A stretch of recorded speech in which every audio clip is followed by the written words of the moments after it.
Hey everybody, welcome back to another episode of Flipping Tables. My name is Sean. And I'm Tico. Today we're going to be taking a look at a deck battler game for 2 players called Faction Fighters. This is coming to Kickstarter in mid-October, so be sure to check that out. We have a prototype edition to show you, so the quality of this could probably definitely improve. Yeah. I mean, it's good quality to begin with, don't get me wrong, but I think, typically things improve between the prototype and the final. We see things get tightened up a little bit and stuff like that. So let's have a look at what this game actually is. Each player starts with a deck of cards, a factions with they actually have multiple factions in it, and that's where the Faction Fighters name comes from. We are each fighting over the cards that are available inside an area deck, and this particular box came with 4 different area decks of differing difficulties. Right. We're going to be taking a look at the Starfall Fields, but there's also Shard Peak, Doomsday Bay, and Gem Hollow. The game comes with a campaign as well that you can play through that goes through these in a very specific order with different goals to try to get. And so each player deck consists of a legendary creature that can only be played by itself. It comes with multi-card factions. In this case, we have the Croco Eggs, Shell Pod, and a Har-Hatched, which is of a power of 3 and 10. I've got the Loot Coons, I've got the Snake Friends, and I've got the Dingoes. There is also wild cards that can be played within any faction, as well as a Bluffy card that we'll talk about in a little bit, and Power Orbs, which increases the power of cards played during a round of their attacks. And Tico has a different deck with different factions in it. I believe of the same arrangement of values, yes, but different creatures. They're very Pokemon-like. They're very. Right? I mean, you can even see like they look. This is the Barbill and the Muscular. Like it looks like an evolution. Yes, they're evolving as they grow up. So the Buff Bilbies I've got, the Metagons, the Spiky Weeds, and the Mind Reader, along with my legendary. Right. Really cool. These are the sort of pre-done decks that they suggest that you play as, but you can also do a draft in order to pull out your like put them all together and then draft the factions, fighters. Right? Yeah, we did not do the draft. We just chose these particular ones. So I'm just going to give mine a really quick shuffle, and we'll show you quickly. You've missed one very important step of your shuffle, but that's all. Oh, take the Bluffy out. Take the Bluffy out. The Bluffy remains in your hand at all times. At all times. Because it can be played at any time and it returns back to your hand immediately. We'll show you how that works. Yes, get rid of cards, Tico, really quickly. I need that. I need all of these cards. So you're going to start the game by drawing 5 cards into your hand, which I did. Okay. And then you're going to put the Bluffy in your hand. Those are the cards you have to start with. 6 cards in your hand. Now, we are fighting over this card right here. This crate, which is worth 3 victory points. This crater. It's a treasure. Yeah. So you're fighting for victory points. That's it.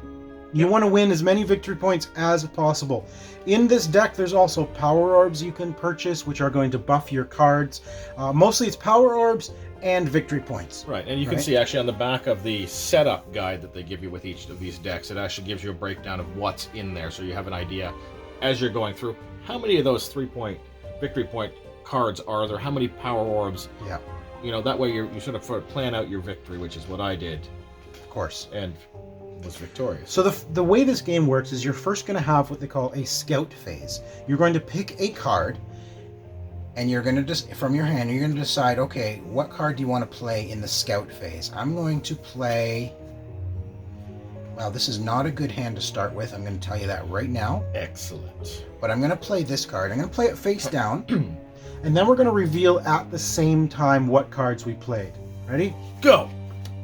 So I played a 4. Tico played a 3. Now, in secret, we can choose any number of cards to bolster that card of the same. Now, when you play a card, you must play the same faction or a wild card. Wild card can be played with any cards except your legendary, but you can only bolster with the same faction.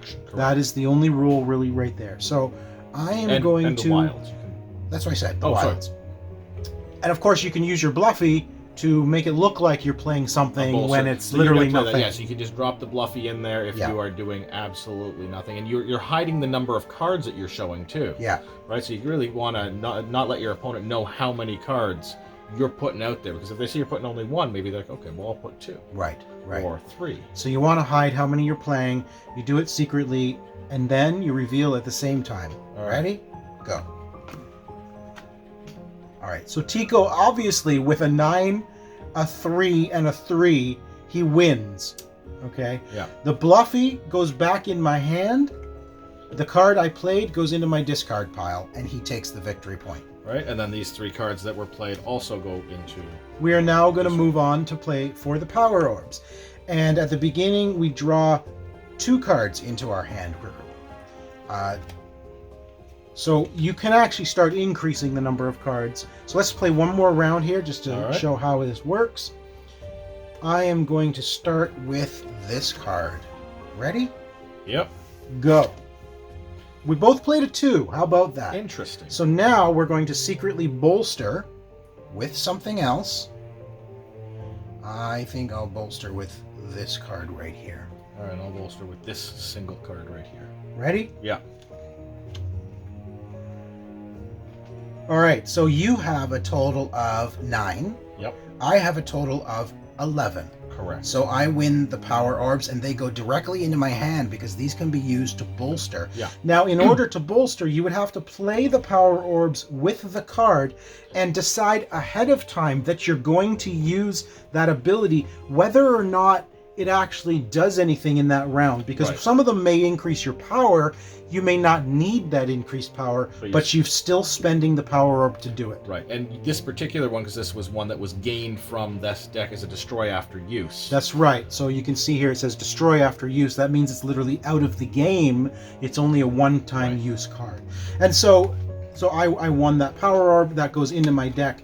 These cards go into my discard pile, and we would draw up again. And play goes back and forth like that, fighting with your factions, doing the scout phase, determining what you're going to bolster it with, and then checking who wins that particular... And you go all through this entire deck, and once the entire deck of area... the area deck is completely empty, then you add up your victory points and determine a winner. That's it. That's Faction Fighters. Yeah. Easy, simple game, but kind of fun. It is really... I enjoyed the back and forth sort of...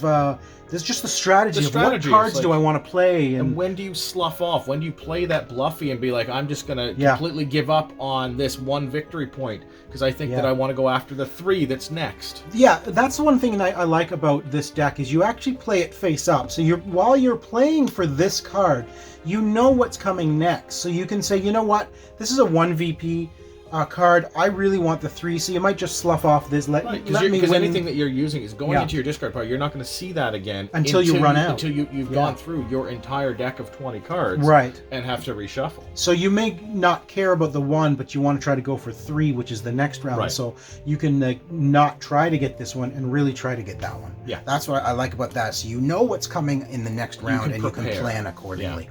So again, that is Faction Fighters by Paige Treglone.